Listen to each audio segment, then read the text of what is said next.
get your language books out and open them to page 246.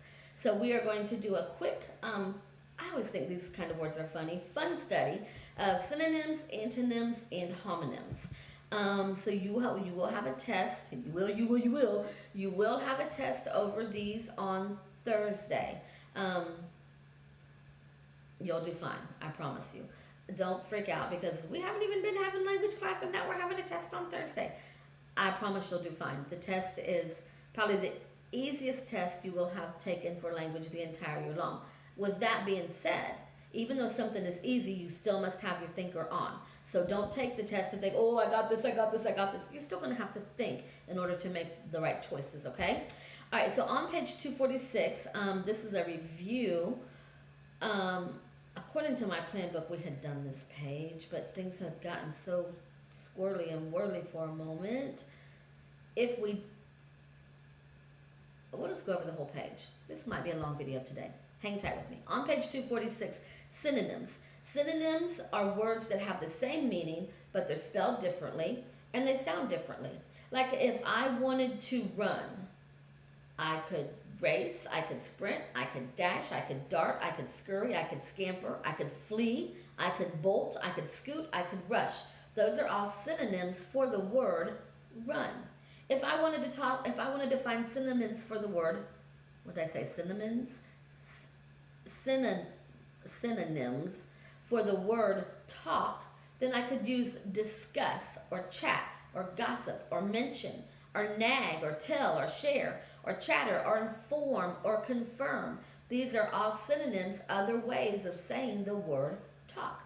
If I wanted to find synonyms for clean, I could say scrub, wash, rinse, shine, polish, buff, bathe, scour, disinfect, tidy. These are all synonyms for the word clean. So synonyms are words that sound the same, but they do have different, synonyms are words that mean the same, but they have different spellings. I remember it by thinking synonym, same. S and S go together. Okay?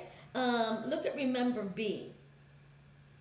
This is a bit of a review, which I do want to be sure that we go over. Decide which of the following selections are underlined correctly. Write the letter of the correct choice in the blank. So on 1A, it says USS Alabama. The other one says USS Alabama.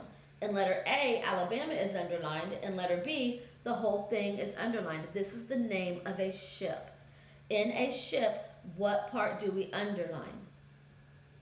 Yes, we underline just the ship. We don't underline any abbreviations. So letter A would be the correct punctuated set of words.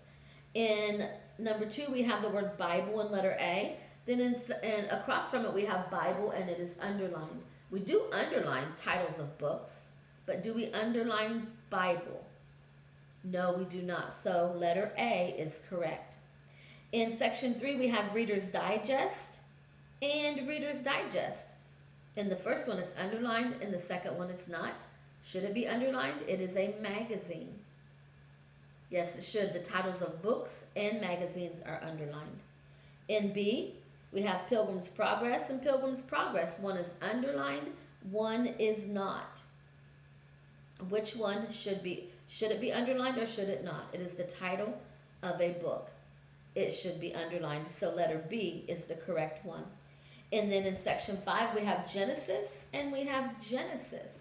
Now, Genesis is a book in the Bible. Do we underline books of the Bible? No, we do not. So letter B is correct. Okay? Looking over at page 247. On page 247, these are more words having to do with synonyms. So if you look at the top, it says the right word sounds right.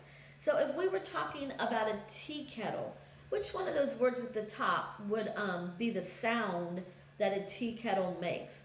Do any of y'all's parents have the tea kettles that you put the water in on the stove, and once the water heats up, it starts making a whistling sound? So the whistle of a tea kettle. A book dropped on the floor. What kind of sound would that make if you just drop a book on the floor?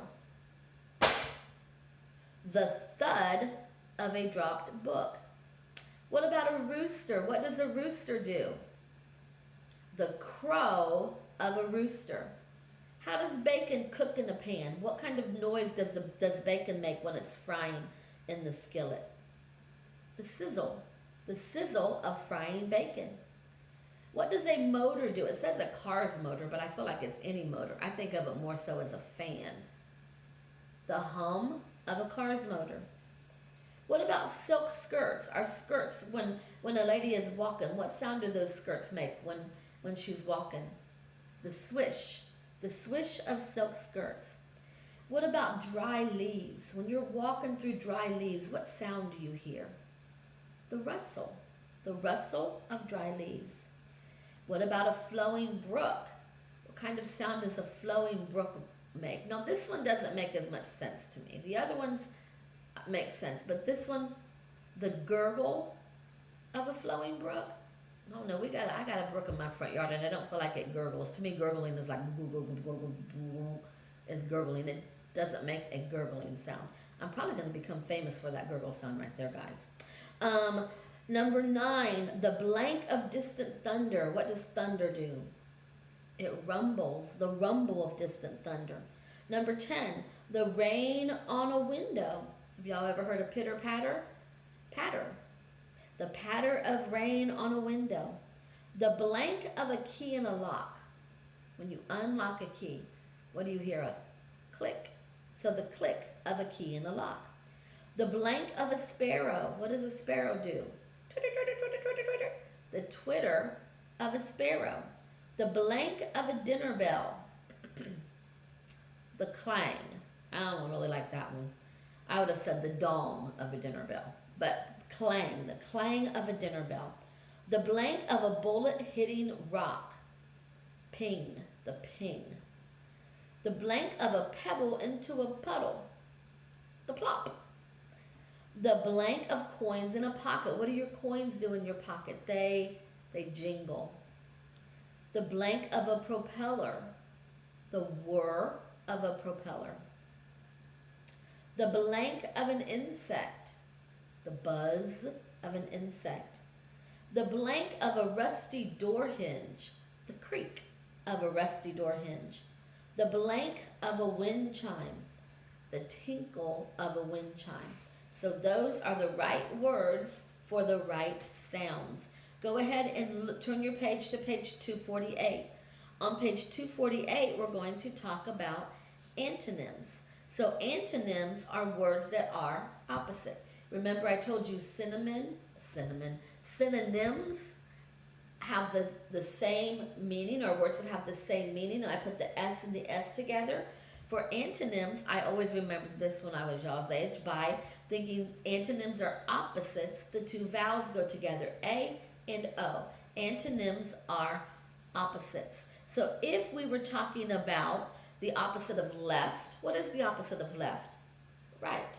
If we're talking about the opposite of laugh, what's the opposite of laugh?